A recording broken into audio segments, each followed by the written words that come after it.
So this is a question I've been asking myself a lot lately. At the beginning of this journey, after I'd been sick for like a couple of months or so, I decided to create a list that I called Normal Ash. The things on this list were things I could do before I got sick, and I thought if I can go through and complete these, then I recovered, I'm back to normal. And to add even more pressure to myself, I decided to create a second list that was called Better Ash, I think it was called, because at the time I was so angry at my body for betraying me and having the audacity to make me sick when I thought that I had been looking after it so well. I decided then that I wanted to recover to an even better state than I had been in, basically just to spite my body for making me so sick, which was a terrible approach. At first I thought, if I can do the thing, tick it off, doesn't matter how I feel, then I'm winning. You can probably see where this is going. So I picked something on the list, like for example, run 5k, and I would run the 5k because I'm so stubborn, and then I would tick it off and consider it done, and then I would spend the next days, weeks, however long, just suffering. There was a point over the Easter holidays where I'd been lying in bed all day and was just feeling so terrible, and I ended up getting so angry and thought, fuck this, and got up, forced myself to get on my bike. I remember just going down the stairs to the bike. I was like dying. I have no idea how I got on the bike, and more so, I have no idea how I cycled for, I think it was 50 kilometers or so, and that put me in the biggest crash. That was pretty much I wasn't gonna get better after that for a long time. That was horrendous. I spent months recovering from that cycle. And if I hadn't have done that cycle, I probably would have recovered a long time ago. But thankfully, I've since changed my definition of recovered. I decided that it didn't matter so much what I was doing, but how I felt after it. And to consider an activity a success, I'd have to feel okay after it. So this meant finding my baseline of activity and basically cutting it way down.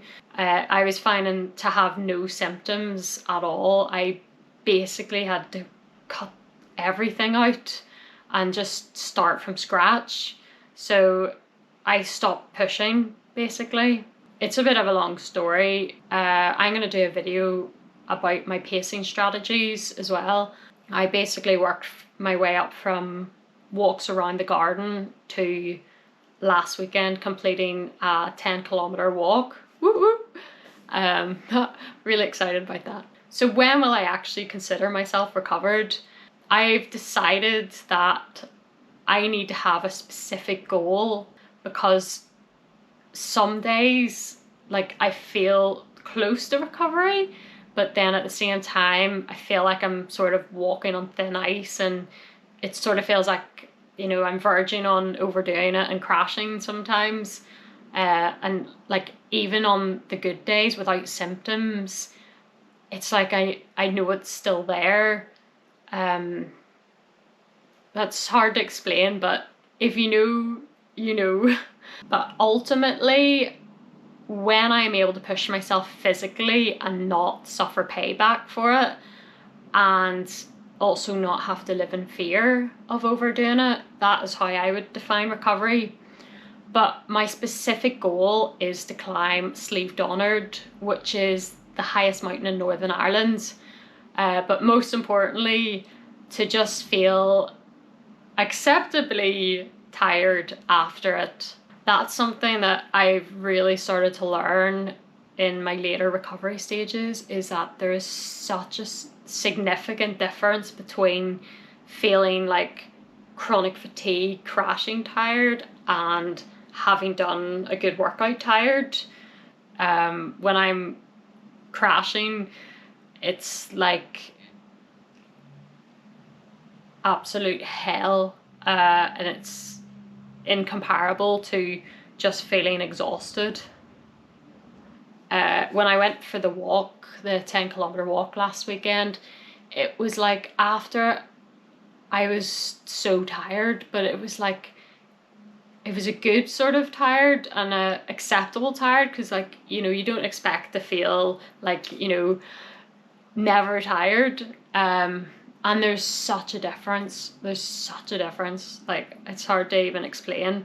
So I expect to climb Sleeve Donard and feel shattered after it, but not sick shattered, if that makes sense. At least that's when I'm going to consider myself fully recovered, because I don't want to live life in fear.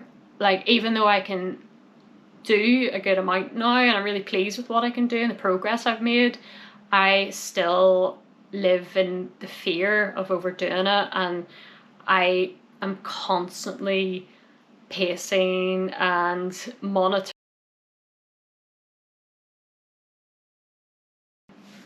At least this is when I'd consider myself physically recovered. I think, if I'm completely honest, that there has been a lot of trauma related to the past couple of years, and like I've gained a lot of fears from going through this whole ordeal, if that's the right word. So I think that's something I'll continue to address, as well as the physical side. But as far as physical goals are concerned, Sleeve Donard, when you see me going for that, you know exactly what I'm going for. So thank you for watching this video, and goodbye.